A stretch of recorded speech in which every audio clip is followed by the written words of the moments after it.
رضا احمد رضا کیا بات ہے تیری، خدمت قرآن پاک کی وہ لاجواب کی، خدمت قرآن پاک کی وہ لاجواب کی، راضی رضا سے صاحب قرآن ہے آج بھی، احمد رضا کا تازہ گلستان ہے آج بھی، احمد رضا کیا بات ہے تیری، احمد رضا کا تازہ گلستان ہے آج بھی، احمد رضا کیا بات ہے تیری، احمد رضا کا تازہ گلستان ہے آج بھی، احمد رضا کیا بات ہے تیری،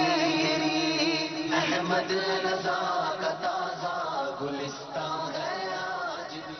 الحمدللہ رب العالمین والصلاة والسلام علی سید المرسلین، اما بعد فاعوذ باللہ من الشیطان الرجیم، بسم اللہ الرحمن الرحیم، الصلاة والسلام علیک یا رسول اللہ وعلی آلک واصحابک یا حبیب اللہ، الصلاة والسلام علیک یا نبی اللہ وعلی آلک واصحابک یا نور اللہ۔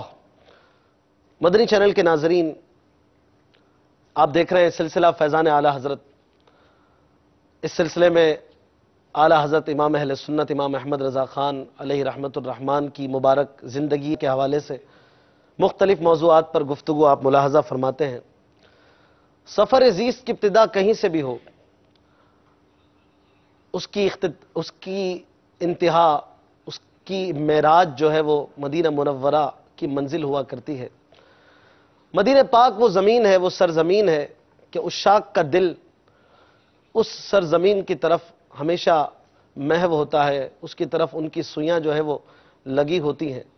وہ افریقی باشندہ ہو یا یورپ سے تعلق ہو، امریکہ میں رہنے والا ہو یا کوئی ایشیائی شخص ہو، جو بھی مسلمان ہے، مدینہ منورہ سے محبت اس کے ایمان کا جز ہے۔ اور مدینہ منورہ سے محبت ہمارے اسلاف کا طرز عمل رہا، اور ہمارے اسلاف کرام رحمہم اللہ السلام کی محبتوں کا مرکز ہمیشہ سے مدینہ طیبہ رہا۔ اور مدینہ طیبہ کا نام سن کر، مدینہ طیبہ کی باتیں کر کے عشاقان رسول ہمیشہ سے تسکین قلب پایا کرتے ہیں۔ مدینہ منورہ کی سرزمین ایک ایسی کرشماتی سرزمین ہے کہ جہاں کی خاک بھی شفا ہے، جہاں کا پانی بھی شفا ہے، جہاں پر جانے کے لیے مسلمانوں کے دل تڑپا کرتے ہیں۔ اور عاشقان رسول مدینے میں جا کر ہی نہیں، مدینے کی یاد کر کے اپنے آپ کو سرور اور سکون دیا کرتے ہیں۔ مدنی چینل کے ناظرین، آج ہم جس شخصیت کے حوالے سے گفتگو کریں گے وہ بھی ایک بہت زبردست عاشق رسول تھے۔ اور جو عاشق رسول ہوتا ہے وہ عاشق مدینہ ہوا کرتا ہے۔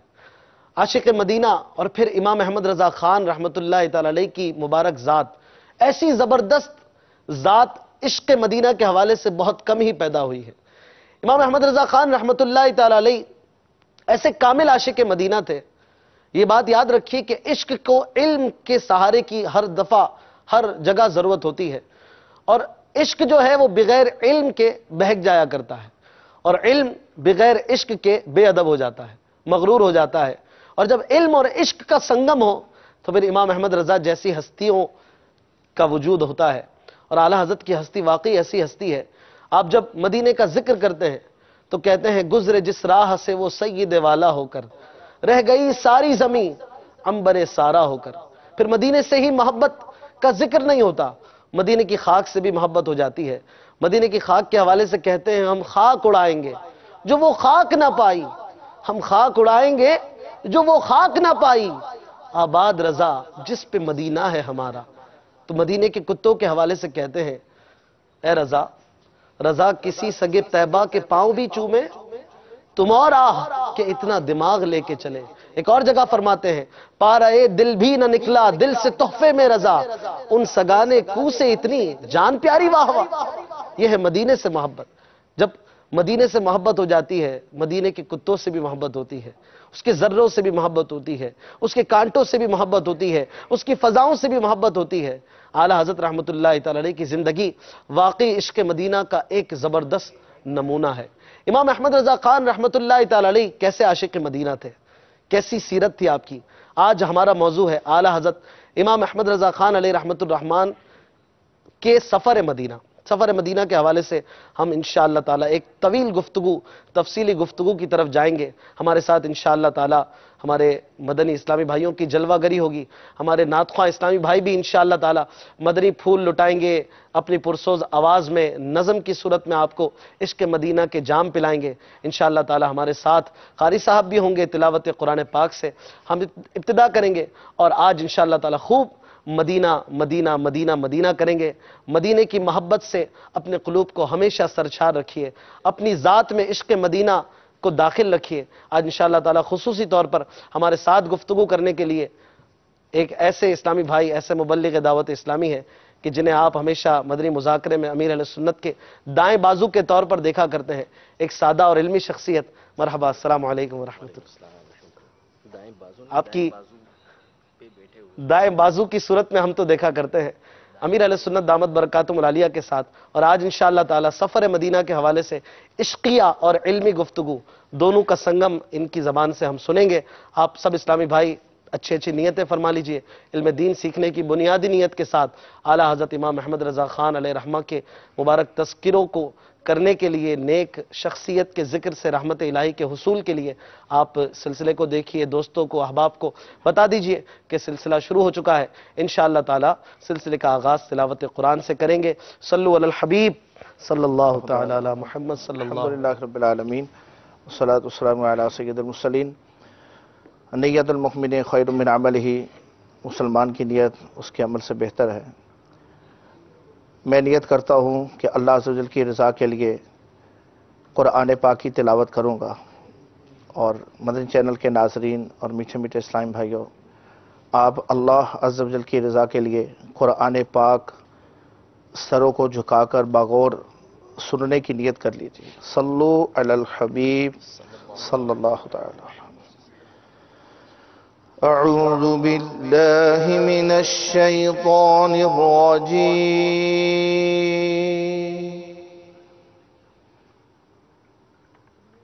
بسم اللہ الرحمن الرحیم۔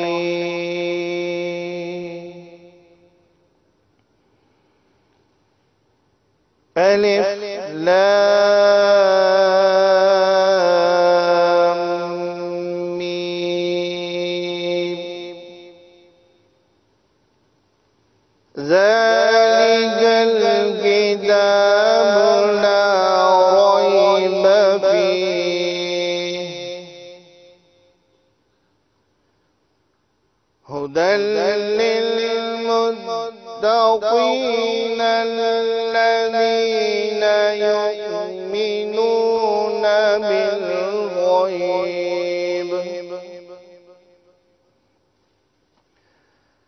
الذین یؤمنون بالغیب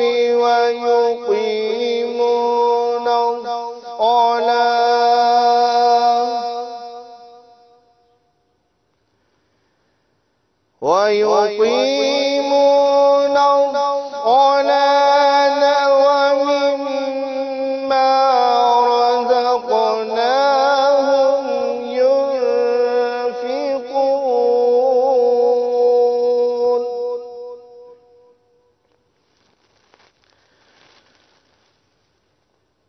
والذين يؤمنون بما أنزل إليك وما أنزل من قبلك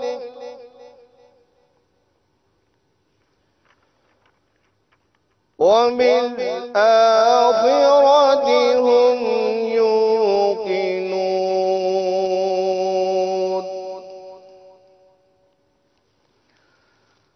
أولئك على هدى من ربهم وَأُولَئِكَ هُمُ الْمُفْلِحُونَ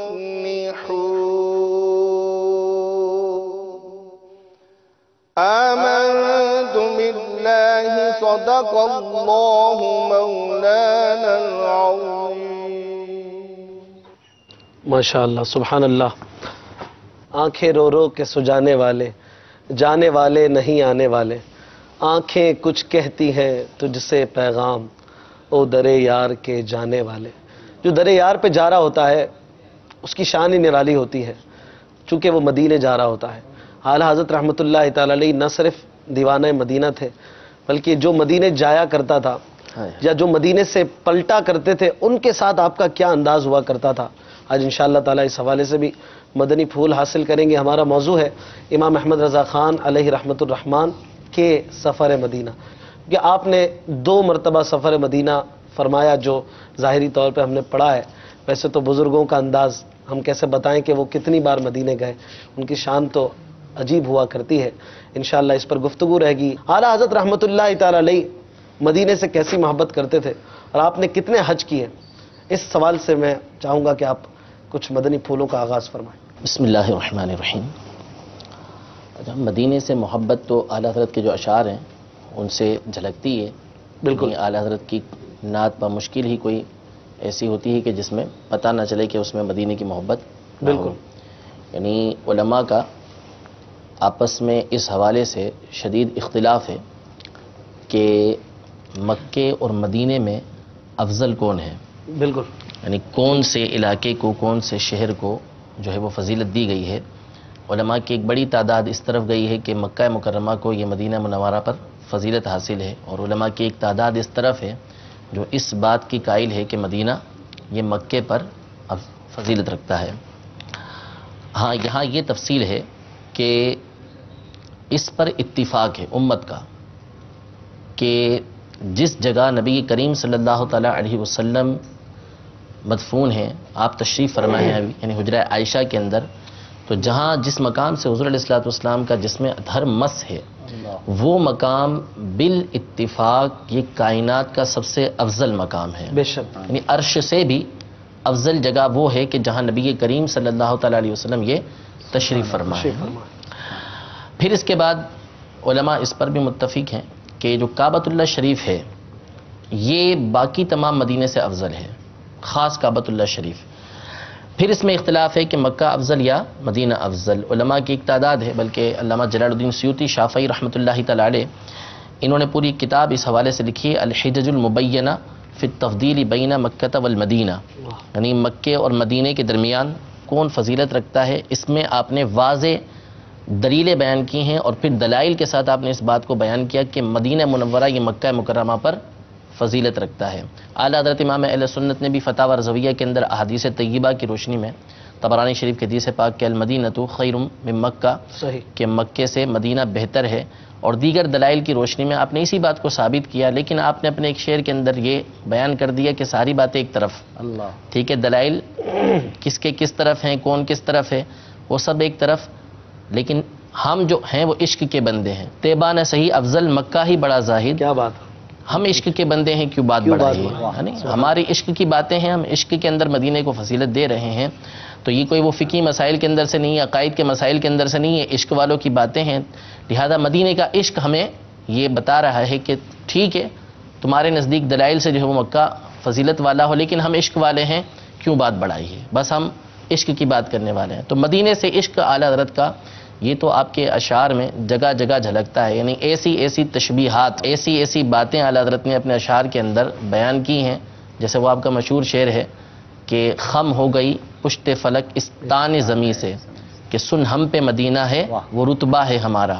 یعنی ایک تصور باندھا نا اعلیٰ حضرت نے. بظاہر کوئی اس پر حدیث نہیں ہے، کوئی اس پر آپ ڈھونڈنے جائیں گے تو آپ کو بات ملے گی نہیں اس حوالے سے، لیکن ایک تصور کے آسمان جھکا ہوا ہے. یعنی ہمیں جھکاوا نظر آتا ہے، جھکاوا نہیں حقیقت میں، آسمان تو اللہ تبارک و تعالیٰ کی قدرتوں میں سے قدرت ہے، جھکاوا نظر آتا ہے ہمیں کہ جیسے وہ جھکاوا ہو. تو اعلیٰ حضرت نے اس تصور کو پیش کیا کہ یہ جھک کیوں گیا، یعنی یہ جو نظر آ رہا ہے کیوں ہو گیا.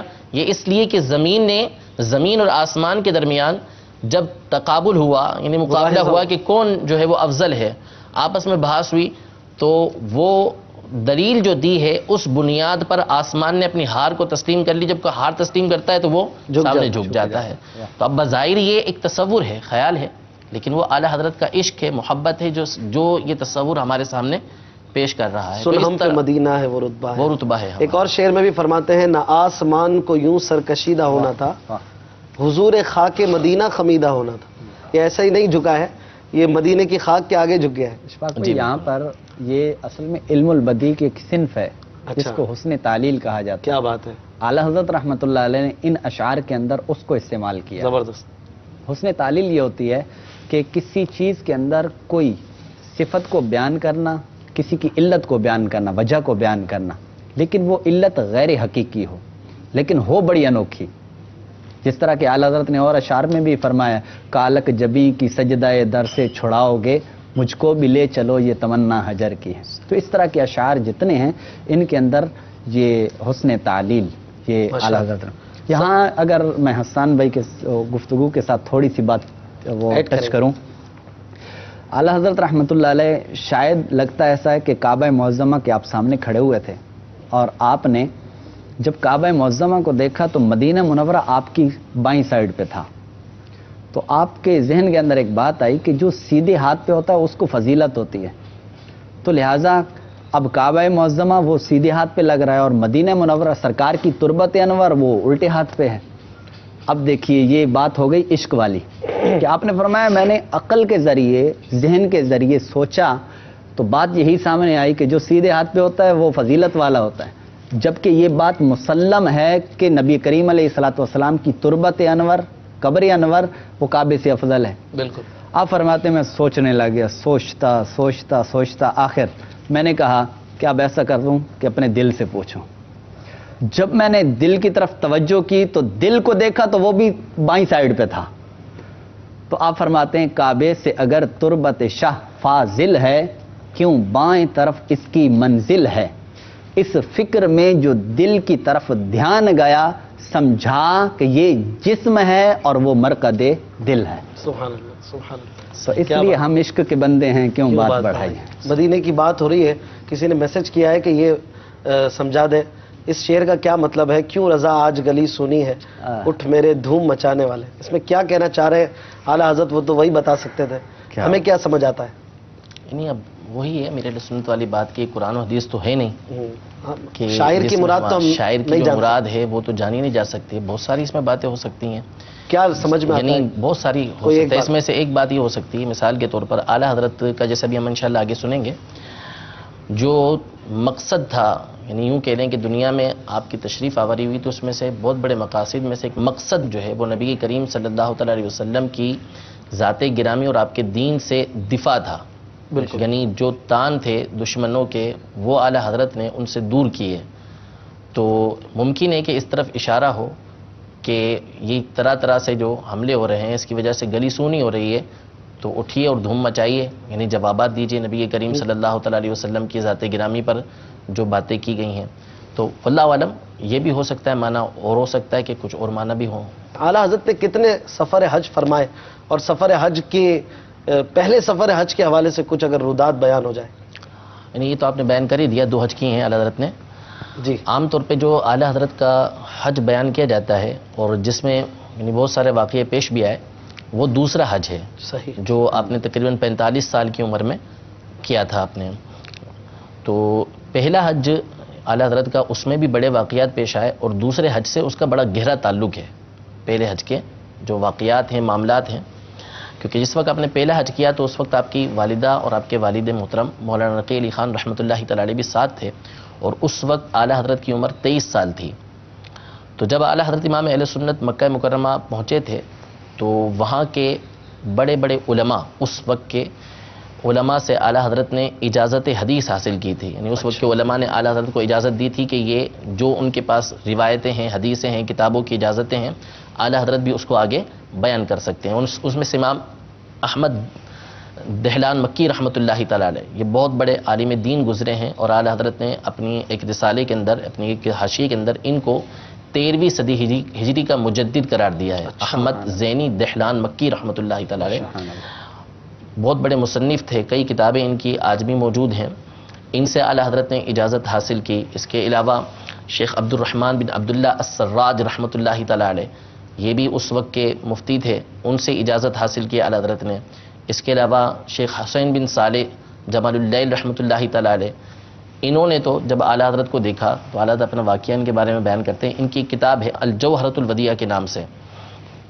اعلیٰ حضرت کو انہوں نے دیکھا کہ اعلیٰ حضرت جو ہے وہ مقام ابراہیم پر طواف کے رکعت ادا فرما رہے تھے، تو اس وقت اعلیٰ حضرت کی عمر 23 سال تھی، تو اعلیٰ حضرت کہتے ہیں بغیر کسی تعارف کے، یعنی اعلیٰ حضرت سے بہت بڑے تھے عمر کے اندر، اور یعنی اپنے زمانے کے بہت بڑے محدث اور فقیہ تھے، تو وہ بغیر کسی تعارف کے اعلیٰ حضرت کے پاس آئے، اعلیٰ حضرت کا ہاتھ پکڑ کے کہا کہ انی لاجد نور اللہ فی ھذا الجبین، اللہ یعنی میں اس پیشانی کے اندر اللہ تبارک و تعالیٰ کا نور دیکھ رہا ہوں۔ اللہ اور پھر فرماتے ہیں اعلیٰ حضرت کہ مجھے جو ہے انہوں نے ہاتھ پکڑ کے پھر اس کے بعد بغیر میرے طلب کیے مجھے حدیث کی اجازت مرحمت فرمائی، ماشاء اللہ۔ اور اس حدیث کی اجازت میں یہ لطف تھا کہ ان سے لے کر امام بخاری تک صرف 11 واسطے تھے، یعنی اگر استادوں کے واسطے سے جایا جائے تو اعلیٰ حضرت اور امام بخاری کے درمیان جو واسطے رہ جائیں گے وہ 12 واسطے رہ جائیں گے، سبحان اللہ، یعنی وہ اتنے بڑے عالم دین بہت بڑی تھے۔ سعادت کہلاتی ہے یہ۔ تو یہ 3 علماء تھے جن سے خاص طور پر اعلیٰ حضرت کو اجازت حاصل ہوئی۔ اس کے علاوہ اور علماء سے بھی آپ کی مدینہ منورہ کے اندر ملاقات ہوئی، اور وہاں پر بھی آپ کے بعض مباحث ہوئے، مثلا ایک بحث یہ ہوئی تھی وہاں پر اعلیٰ حضرت کی مدینہ منورہ میں کہ جنت البقیع کے اندر بڑے بڑے صحابہ کرام علیہم رضوان، ازواج مطہرات، اہل بیت اطہار یہ مدفون ہیں، تو یہ جنت البقیع کے اندر جتنے بھی مدفونین ہیں موجود ہیں یہاں پر، ان میں افضل کون ہیں؟ اب وہاں کے جو مفتی تھے ان کا یہ کہنا تھا کہ ان میں مدفونین کے اندر جنت البقیع کے اندر جو موجود ہیں ان میں سب سے افضل جو ہستی ہیں وہ نبی کریم صلی اللہ تعالی علیہ وسلم کے شہزادے حضرت سیدنا ابراہیم رضی اللہ تعالی عنہ ہیں۔ رضی اللہ اعلیٰ حضرت نے جو ہے وہ فرمایا کہ نہیں، بلکہ سب سے افضل ہستی یہاں پر سیدنا عثمان غنی رضی اللہ تعالی عنہ کی ہے، جو تیسرے خلیفہ ہیں، اور بالاجماع جو ہے وہ صحابہ کرام علیہم رضوان میں سب سے افضل ہستیاں جو ہیں وہ 4 ہیں۔ حضرت عمر کے بعد حضرت عمر کے بعد پھر حضرت عثمان غنی رضی اللہ تعالی عنہ یہ افضل ہیں، یعنی علماء اہل سنت کے جو جمہور کا موقف ہے جی۔ وہ حضرت عثمان غنی رضی اللہ تعالی عنہ تیسرے نمبر پر ہیں۔ تو اعلیٰ حضرت نے اپنے دلائل دیے، انہوں نے اپنے دلائل دیے، تو یہ اعلیٰ حضرت کی ان سے اس وقت جب کہ اعلیٰ حضرت کی عمر صرف 23 سال تھی، اللہ اس وقت اعلیٰ حضرت نے یہ مباحثہ ان سے یہ وہاں پر فرمایا۔ پھر جب اعلیٰ حضرت وہاں سے واپس آ رہے تھے، یہ دوسرے حج کا بڑا گہرا تعلق بنا کہ جب وہاں سے واپسی ہو رہی تھی اعلیٰ حضرت کی تو راستے میں جو جہاز تھا وہ طوفان میں پھنس گیا، اللہ اللہ اور 3 دن تک اعلیٰ حضرت فرماتے ہیں کہ طوفان میں پھنسا رہا، میری والدہ بڑی پریشان ہوئی، اور اس میں پریشانی کی وجہ جو تھی وہ اعلیٰ حضرت امام اہل سنت سے شدید محبت تھی۔ خود فرماتے ہیں کہ ان کی وہ پریشانی، ان کی وہ محبتیں مجھے یاد آتی رہتی ہیں۔ تو اعلیٰ حضرت نے اس وقت قسم کھا لی کہ آپ اطمینان رکھیے، اللہ کی قسم یہ سفینہ نہیں ڈوبے گا۔ سبحان اللہ سبحان اللہ۔ اب حضرت فرماتے ہیں قسم تو میں نے کھا لی، لیکن یہ ہوا کہ قسم اس طرح کھانی نہیں چاہیے۔ پھر اللہ کی بارگاہ میں، نبی کریم صلی اللہ علیہ وسلم کی بارگاہ میں جو ہے وہ التجا کی، قسم جو کھائی تھی اس کی وجہ حضرت یہ سفر مدینہ جو حضرت نے بیان فرمایا اس کی وجہ بھی یہ بیان فرمائی کہ حضرت وظیفے بیان کر رہے تھے، لیکن حضرت فرماتے ہیں کہ ان تمام وظیفوں سے بڑھ کر جو میرا اعتماد ہے وہ احادیث طیبہ میں آنے والی دعاؤں کے اوپر ہے، میں ان دعاؤں پر زیادہ جو ہے وہ اعتماد کرتا ہوں۔ تو وہ حضرت فرما رہے تھے کہ میں نے سفینے میں سوار ہوتے وقت جو ہے وہ دعا پڑھ لی تھی، اسی دعا پر اعتماد کرتے ہوئے میں نے قسم کھا لی تھی۔ تو ہوا یہی کہ 3 دن بعد جو ہے وہ سفینہ بالکل تھوڑی دیر کے اندر سفینہ جو ہے وہ بالکل طوفان ختم ہو گیا اور سفینہ جو ہے وہ تھم گیا بالکل۔ اب جب گھر پر آئے تو والدہ، اب یہ اتنا بڑا معاملہ ہو گیا تھا، اعلیٰ حضرت سے محبت بہت زیادہ تھی، اعلیٰ حضرت سے کہہ دیا کہ اب میری زندگی میں دوبارہ حج کے لیے نہیں جانا۔ سبحان اللہ۔ میں یہاں پر ایک بات ایڈ کروں گا، آپ نے بہت اچھی بات بتائی سفر مدینہ کے حوالے سے، اعلیٰ حضرت کا یقین اور والدہ کو آپ نے قسم کھا کر کہہ دیا کہ سفینہ نہیں ڈوبے گا۔ آپ تو بتاتے ہیں کہ وہ دعا پر اعتماد، آپ صلی اللہ علیہ وسلم کے فرمان پر اعتماد، لیکن یہاں پر ہم یوں نہیں کہہ سکتے کہ وہ جو حدیث شریف ہے کہ لو اقسم علی اللہ لا برہ، اللہ تعالیٰ کے کچھ خاص بندے ایسے ہیں کہ جو جب اللہ کا نام لے کر کوئی بات کہہ دیتے ہیں تو اللہ تعالیٰ اسے پورا کر دیتا ہے۔ کیا اعلیٰ حضرت کی شان میں یہ بات ہم کہہ سکتے ہیں اس طرح؟ دیکھیں اعلیٰ حضرت کے ولی ہونے میں تو کوئی شبہ نہیں ہے. ہو سکتا ہے اس بات پر اصل میں وہ ہوا یہ کہ حدیث پاک میں اس طرح قسم کھانے سے منع کیا گیا ہے. اچھا کہ اس طرح قسم نہ کھائیں. اعلیٰ حضرت نے خود اس واقعے کو لکھنے کے بعد اب انہوں نے قسم کھا لی تو ظاہر ہے اللہ تبارک و تعالیٰ کے نیک بندے ہیں, اور اس کے بعد التماس کی بھی نا, دعا بھی, اللہ کی بارگاہ میں دعا کی بھی, نبی کریم صلی اللہ علیہ وسلم کی بارگاہ میں عرض کی بھی کہ قسم تو کھا لی ہے, اب اس کو پورا فرما دیں. تو ممکنات میں سے ہے کہ یہی ہوا ہو. جی جی. والدہ کی بات آپ کریں. ہاں والدہ, اب والدہ بہت زیادہ محبت کرتی تھی اعلیٰ حضرت سے, تو اب وہ جو واقعہ ہو گیا اتنا بڑا, 3 دن تک طوفان میں پھنسے رہنا, تو اب اعلیٰ حضرت کو منع فرما دیا کہ میری زندگی میں دوبارہ آج کے لیے نہیں جانا. اب آگے تقریباً جو ہے وہ 22 سال گزر گئے. یہ پہلے حج کا سلسلہ مکمل ہو گیا اعلیٰ حضرت کا. اب دوسرا حج جو ہوا وہ 22 سال کے بعد اعلیٰ حضرت کے جو چھوٹے بھائی تھے, سب سے چھوٹے بھائی محمد رضا, وہ اور اعلیٰ حضرت کے بڑے شہزادے حجت الاسلام امام حامد رضا خان رحمۃ اللہ تعالی علیہ, یہ اور اعلیٰ حضرت کی اہلیہ خود, یہ تینوں انہوں نے حج کا ارادہ کیا. اب اعلیٰ حضرت امام اہل سنت جو ہے وہ ان کو مشعیت بولتے ہیں اس کو, چھوڑنے کے لیے یہ جو ہے تقریباً لکھنؤ تک گئے. اب آپ دوسرے حج کی طرف جا رہے ہیں. جی جی ماشاءاللہ. میں چاہوں گا یہاں پر کچھ ناظرین کو بھی شامل کریں, کچھ کاز لے لیتے ہیں, اس کے بعد دوسرے سفر حج کی طرف بھی انشاءاللہ تعالی ہم بڑھیں گے. صلو علی الحبیب صلی اللہ تعالی علی محمد. السلام علیکم ورحمۃ اللہ وبرکاتہ. وعلیکم السلام ورحمۃ اللہ وبرکاتہ. مزمل اتاری باب المدینہ کراچی سے عرض کر رہا ہوں. الحمدللہ عز و جل ماہ سفر المظفر کے آغاز سے ہی مدنی چینل مزید فیضان اعلیٰ حضرت کے مدنی پھول لٹا رہا ہے. اس کا سلسلہ فیضان اعلیٰ حضرت امام اہل سنت انتہائی دلچسپ اور معلومات پر مبنی ہے, جو کہ یقیناً عاشقان رسول صلی اللہ تعالی علیہ وسلم کے قلوب کو ٹھنڈک پہنچا رہا ہے. اللہ عز و جل سے ہماری دعا ہے کہ دعوت اسلامی اور اس کے تمام شعبہ جات بشمول مدنی چینل کو نظر بد سے محفوظ رکھے, اور اس سے دن 25ویں رات 26ویں ترقی عطا فرمائے. اور اللہ عز و جل ہمارے پیر و مرشد امیر اہل سنت دامت برکاتہم العالیہ کا سایہ ہم پر اور ہماری پیاری تحریک پر ہمیشہ قائم رکھے. ایک کلام کی فرمائش کرنا چاہوں گا. ویسے تو اعلیٰ حضرت کے تمام ہی کلام مدینہ مدینہ ہے, لیکن ایک مشہور زمانہ کلام جو کہ 4 زبانوں پر مشتمل اور اعلیٰ حضرت کی فن شاعری پر کمال دسترس کا منہ بولتا ثبوت ہے. لم یاتی نذیر کفی نظر مثل تو نہ شد پیدا جانا. السلام علیکم ورحمۃ اللہ وبرکاتہ. وعلیکم السلام ورحمۃ اللہ وبرکاتہ. ماشاءاللہ آپ نے بہت اچھا بولا, بہت اچھی گفتگو کی, آپ بہت اچھے مبلغ معلوم ہوتے ہیں. جملہ ہی بتاتا ہے کہ ان کو بڑا شغف ہے. ہاں ماشاءاللہ, فکر رضا سے بڑا شغف ہے ماشاءاللہ. اگلی کال. عمران افطاری عرض کر رہا ہوں کراچی سے. حسان بھائی سے شعر کا مطلب پوچھنا ہے. حاجیوں شہنشاہ کا روزہ دیکھو, کعبہ تو دیکھ چکے, کعبے کا بھی کعبہ دیکھو. سن غور سے رضا, سن غور سے رضا, کعبے سے آتی ہے صدا, میری آنکھوں سے میرے محبوب کا روزہ دے. السلام علیکم ورحمۃ اللہ وبرکاتہ. وعلیکم السلام ورحمۃ اللہ وبرکاتہ. انشاءاللہ آپ نے جو شعر پڑھا ہے اس کو درست بھی پڑھ کے بتائیں گے, اور پھر اس کا مطلب بھی کچھ سنیں گے. شعر آپ نے کچھ غلط پڑھا ہے, انشاءاللہ عرض کرتے ہیں. اگلی کال. السلام علیکم ورحمۃ اللہ وبرکاتہ. وعلیکم السلام ورحمۃ اللہ وبرکاتہ. جی میرا نام محمد عمران اتاری, میں ضلع بہاولپور تحصیل خیرپور والیٹامے سے بات کر رہا ہوں. یہ اور یہ سلسلہ ہے بہت ہی پیارا ہے الحمدللہ. اس میں سے ہمیں بہت ہی معلومات ملتی ہے, اور پیارے اعلیٰ حضرت رحمت اللہ تعالی علیہ کا عشق ہمارے اندر الحمدللہ پیدا ہوتا جا رہا ہے. بہت شکریہ, بہت شکریہ. اگلی کال. السلام علیکم ورحمۃ اللہ وبرکاتہ. وعلیکم السلام ورحمۃ اللہ وبرکاتہ. مرحبا. میں عبداللہ اتاری باب المدینہ کراچی سے عرض کر رہا ہوں. آپ کا یہ سلسلہ فیضان اعلیٰ حضرت بہت ہی اچھا جا رہا ہے. ہم سب گھر والے مل بیٹھ کر یہ پروگرام دیکھتے ہیں. اللہ تبارک و تعالی آپ کے اس پروگرام کو قائم و دائم رکھے. الحمدللہ دعوت اسلامی کے توسط سے ہمیں اعلیٰ حضرت کے بارے میں مفید معلومات حاصل ہو رہی ہے. اللہ تبارک و تعالی دعوت اسلامی کو قائم و دائم رکھے. آمین بجاہ النبی الامین.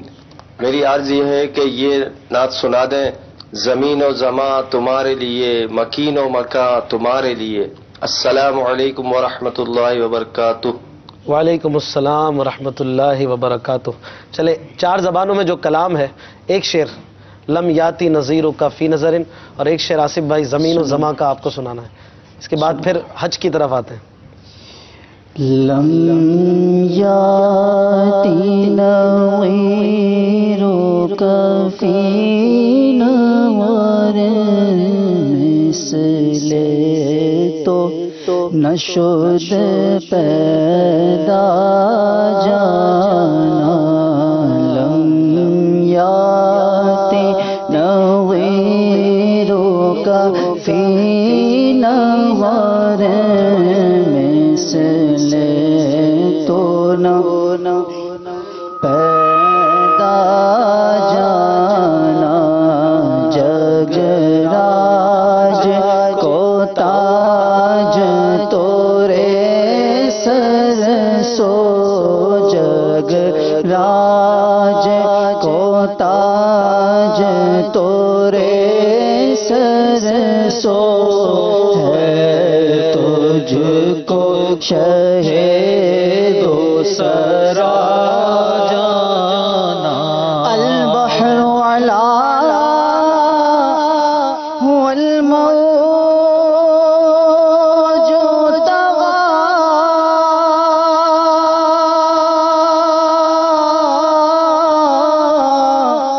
من بے کس و طوفان ہوش روبا، من بے کس و طوفان ہوش روبا، البحر علا والموج طغى، من بے کس و طوفان ہوش روبا، من بے کس و طوفان ہوش روبا، جھدار میں ہوں بگڑی ہے ہوا، جھدار میں ہوں بگڑی ہے ہوا، موری نیا پار لگا جانا، سبحان اللہ۔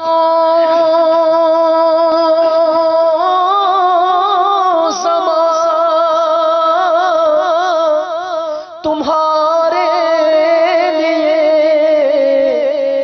مکین و مکان، تمہارے لیے چنی نو چنا، تمہارے لیے بنے دو جہاں، تمہارے لیے چنی نو چنا، تمہارے لیے بنے دو جہاں، تمہارے لیے۔ بیسیوں میسیجز آ چکے ہیں، میں سوچ رہا ہوں کہ ان کو کب ہم پڑھیں گے۔ خیر، ہمارا موضوع ہے اعلیٰ حضرت امام احمد رضا خان علیہ رحمہ کے اسفار مدینہ، وہ سفر جو آپ نے مدینے کے لیے حج کے لیے کیے تھے، اور آپ خود کہتے ہیں کہ کعبے کا نام تک نہ لیا، طیبہ ہی کہا، پوچھا تھا ہم سے جس نے کہ نہضت کدھر کی ہے۔ جس نے بھی پوچھا کہاں جا رہے ہو، کہاں کا ارادہ ہے، تو ہم نے کہا مدینے جا رہے ہیں۔ اس کی کیا وجہ تھی، یہ بھی ہمارا ایک سوال ہے جو آگے چل کر ہم کریں گے۔ پہلے سفر حج کا واقعہ آپ بتا رہے تھے ایک۔ جی، بسم اللہ الرحمن الرحیم۔ اعلیٰ حضرت رحمۃ اللہ علیہ آپ فرماتے ہیں کہ جب میں منا شریف میں گیا اور وہاں کی مسجد کے اندر میں نے نماز ادا کی، تو آپ فرماتے ہیں کہ میرا یہ معمول تھا کہ میں ان ایام میں باکثرت وظائف کرتا تھا، اللہ تعالیٰ کا ذکر کرتا تھا۔ ماشاءاللہ۔ اور پھر فرمایا کہ میں اس انتظار میں تھا کہ لوگ یہاں سے چلے جائیں تو میں بیٹھ کر اپنا ذکر و اذکار کروں۔ آپ فرماتے ہیں کہ جیسے ہی مسجد نمازیوں سے خالی ہوئی تو میں نے دیکھا کہ اندرون مسجد ایک شخص بیٹھا ہوا ہے اور اللہ کا ذکر کر رہا ہے۔ تو اچانک میں نے ایک بھنبھناہٹ محسوس کی کہ جس طرح شہد کی مکھی جب بولتی ہے تو آواز آتی ہے، فرماتے ہیں یہ میں نے محسوس کی۔ تو مجھے حدیث یاد آئی کہ نبی کریم علیہ الصلوۃ والسلام کی ایک حدیث شریف وہ یہ ہے کہ اہل اللہ کے قلب سے ایسی آواز نکلتی ہے جیسے شہد کی مکھی بولتی ہے. اچھا. اب فرماتے ہیں جیسے ہی میرے ذہن کے اندر یہ حدیث آئی تو میں نے کہا یہ ضرور اللہ والے ہیں, لہٰذا وہی نشانی پائی جا رہی ہے. جی, تو لہٰذا جانا چاہیے اور جا کر ان سے دعائے مغفرت کروانا چاہیے. واہ. آپ نے یہاں پر ایک جملہ بڑا دلچسپ لکھا. آپ نے فرمایا کہ فقیر کا یہ معمول ہے کہ کبھی بھی کسی کے پاس دنیاوی غرض سے نہیں گیا. سبحان اللہ. جب بھی میں کسی کے پاس جاتا ہوں تو دعائے مغفرت کے لیے. آپ فرماتے ہیں کہ میں اسی قصد سے جب میں نے ابھی 2 قدم ہی اٹھائے تھے کہ انہوں نے میری طرف رخ کیا, اپنا چہرہ کیا اور آسمان کی طرف ہاتھوں کو بلند کر کے انہوں نے دعا کی, اور وہ دعا یہ کی کہ یا اللہ میرے اس بھائی کی مغفرت فرما. سبحان اللہ. وہ بھی روشن ضمیر تھے, انہوں نے وہ بھی دل کی روشن بات جان ضمیر لی تھے. اور امام اہل سنت اعلی حضرت رحمۃ اللہ علیہ, آپ بھی ولی اور وہ بھی ولی, تو وہ ولی کو پہچانے. ولی را ولی شناسا. ہاں جی, ولی کو جانتا ہے. سبحان اللہ. پھر اعلی حضرت رحمۃ اللہ علیہ کا ایک تو واقعہ یہ ہے, اور ایک واقعہ آپ نے خود وہ بھی بیان کیا ہے. یہ بھی پہلے سفر کا. جی, پہلے سفر کا ہے. آپ نے ارشاد فرمایا کہ جب میں اس سفر کے اندر گیا تو میں نے روٹی چھوڑ دی, میں صرف گوشت کھاتا تھا. تو اس گوشت کی وجہ سے ایسا ہوا کہ چند روز جب میں نے اسی طرح کیا تو مجھے پیٹ کے اندر تکلیف محسوس ہوئی. میں نے اس کا علاج کیا کیا؟ آپ فرماتے ہیں کہ میں چاہے زمزم پہ آیا, وہاں پر میں نے جی بھر کر زمزم شریف پیا تو رب تعالیٰ نے ایسا کرم کیا کہ میری پیٹ کی تکلیف ختم ہو گئی. سبحان اللہ. سبحان اللہ. ماشاء اللہ. یہ بات ہے, یہ شان ہے عاشقوں کی جو کہ زمزم سے اپنے درد کو مٹایا کرتے ہیں. آپ بتا رہے تھے کہ جب دوسری بار سفر کے اسباب جو بنے وہ آپ کی خاندان سے, گھر سے کچھ لوگوں کا سفر حج پر جانا تھا. جی, تو کیا واقعات تھے؟ ہوا یہ کہ اصل میں سفر کے لیے جانے کے لیے چھوڑنے کے لیے عرض گئے, یعنی اپنے بھائی مولانا محمد رضا خان صاحب رحمۃ اللہ تعالیٰ علیہ, شہزادے حجت الاسلام حمید رضا خان صاحب رحمۃ اللہ علیہ اور اپنی اہلیہ. تو لکھنؤ تک آپ چھوڑنے گئے تو وہاں سے پھر چھوڑ کر آپ واپس آ گئے. وہ لوگ ممبئی کی طرف آگے چلے گئے جہاں سے جانا تھا. تو واپس آ رہے تھے اعلیٰ حضرت کے ظفر الدین بہاری رحمۃ اللہ تعالیٰ علیہ نے حیات اعلیٰ حضرت میں لکھا ہے کہ اعلیٰ حضرت کی اپنی ایک نعت ہے, گزرے جس راہ سے وہ سید والا ہو کر, رہ گئی ساری زمیں عنبر سارا ہو کر. سبحان اللہ. اس کا ایک شعر ہے, وائے ناکامی وائے محرومی قسمت. ہاں, وہ پورا شعر وائے محرومی قسمت کہ میں پھر اب کی برس. وائے محرومی قسمت کہ میں پھر اب کی برس. وائے محرومی قسمت کہ میں پھر اب کی برس. رہ گیا راہ زوار مدینہ ہو کر, گیا ہم راہ زوار مدینہ ہو کر. ہو گیا وہ جو ہمراہ زوار مدینہ ہو کر میں رہ گیا. تو اس میں جو ہے وہ اعلیٰ حضرت کا دل بس بے چین ہو گیا کہ یہ کیا ہو گیا. فرماتے ہیں کہ پھر اٹھا ولولائے یاد مغیلان عرب, پھر کھچا دل. پھر یہ کلام لکھا نہیں, پھر یہ یاد آیا اعلیٰ حضرت کو. اچھا. پھر بس وہ مدینے کی یاد آنا شروع ہو گئی, مغیلان عرب کی یاد آنا شروع ہو گئی. تو اب سب سے بڑا مسئلہ تھا, والدہ نے منع کیا ہوا تھا اور نفل حج کے لیے والدہ کی اجازت کے بغیر جا نہیں سکتے. سبحان اللہ. تو اب اعلیٰ حضرت نے کہا کہ ٹھیک ہے کرتے ہیں کچھ.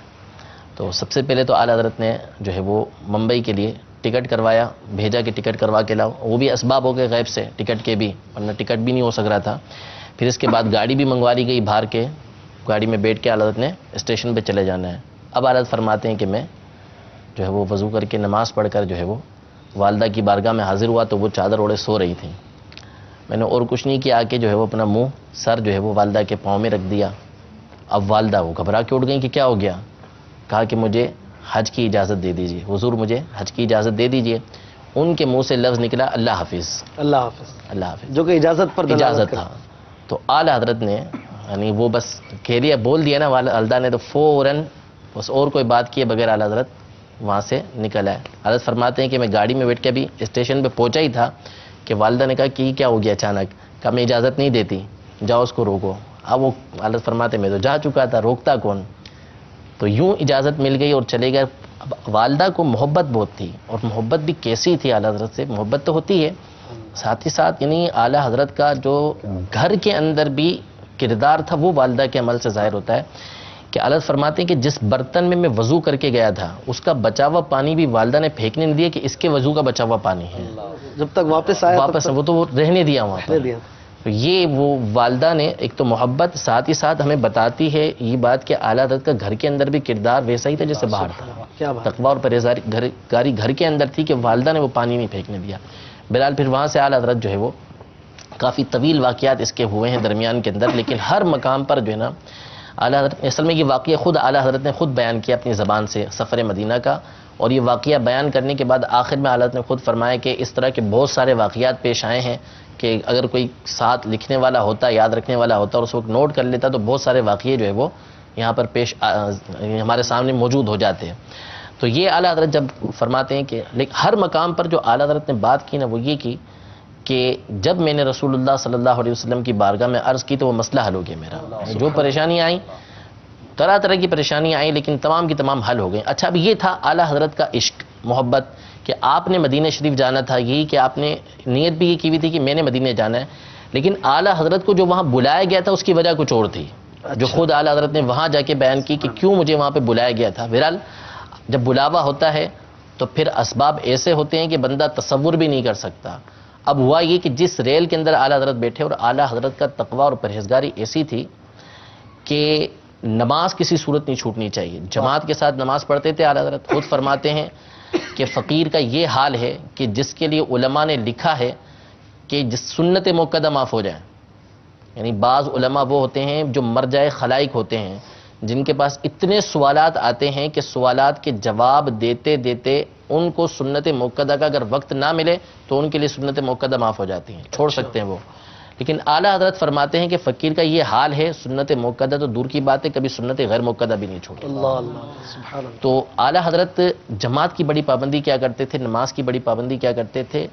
آپ نے جو ڈبہ بک کروایا، پورا ڈبہ بک کروایا، وہ کروانا اس لیے پڑا کہ اگر آپ دوسری ٹرین کے ذریعے جاتے تو آپ کی ایک نماز نکل جاتی، اور اس وقت اعلیٰ حضرت نے تقریباً 225 روپیہ کا وہ ڈبہ کروایا، حالانکہ وہ بالکل سستا ہو جاتا، چند روپیوں میں ہو جاتا، چند روپیوں میں چلے جاتے، لیکن اعلیٰ حضرت بھائی بھی بڑے ناراض ہو، اتنا مہنگا کر کے جا رہے ہیں، لیکن اعلیٰ حضرت نے فرمایا کہ میری نماز رہ جائے گی اگر میں اس طریقے سے نہیں جاؤں گا۔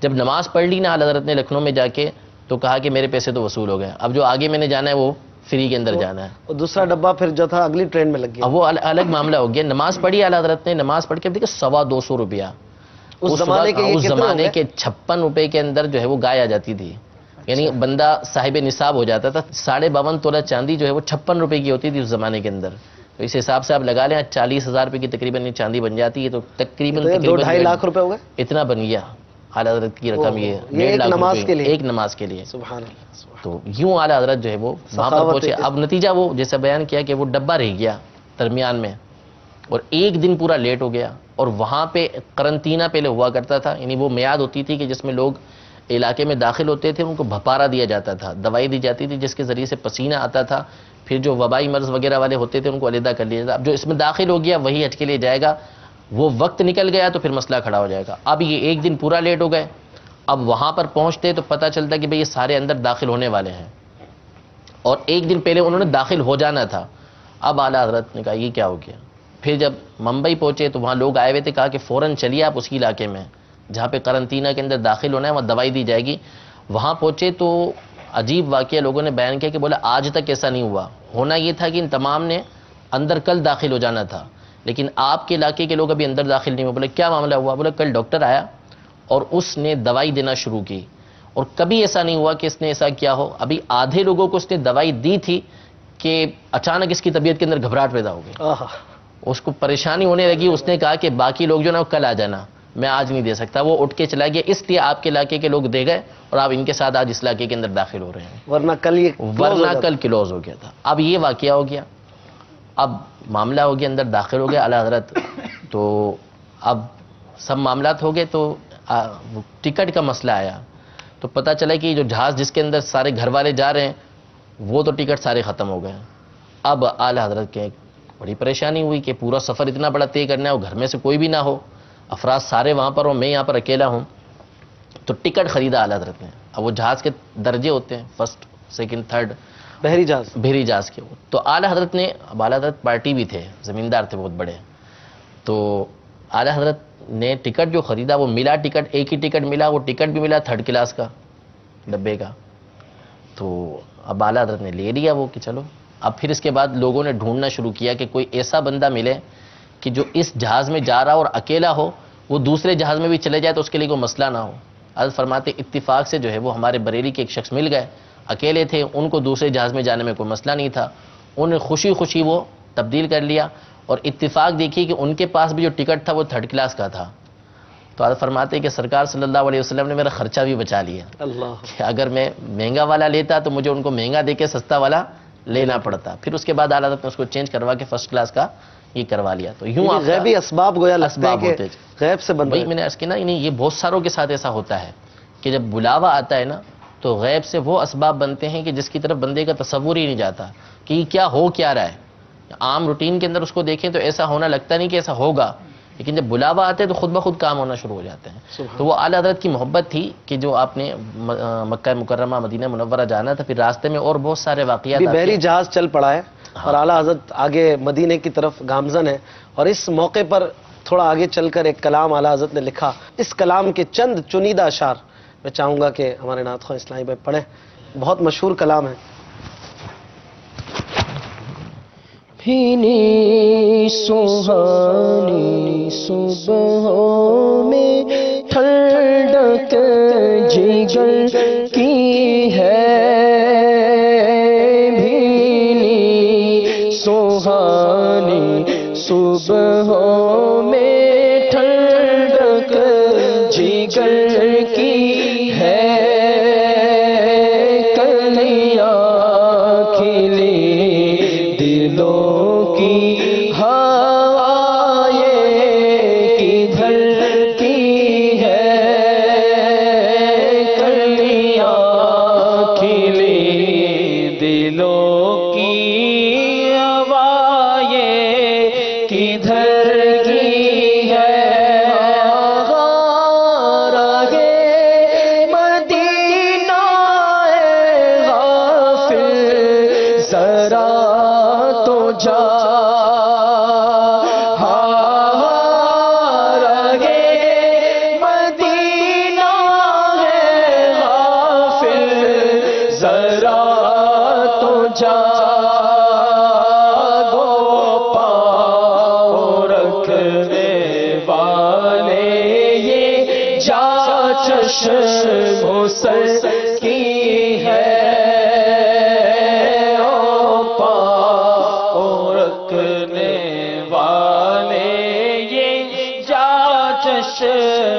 سر کی ہے.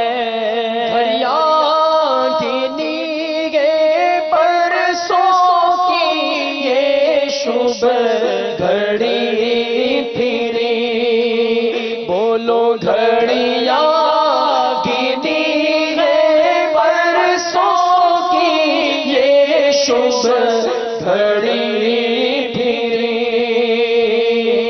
مر مر کے پھر یہ سل میرے سینے سے سر کی ہے،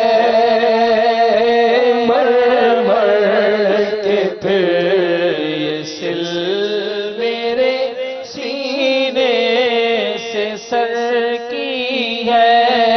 اللہ اکبر اپنے قدم اور یہ خاک پاک، اللہ اکبر اپنے قدم اور یہ خاک پاک، حسرت ملائکہ کو جہاں وضع سر کی ہے، راج کا سما ہے کہاں پہنچے زائروں، میراج کا سما ہے کہاں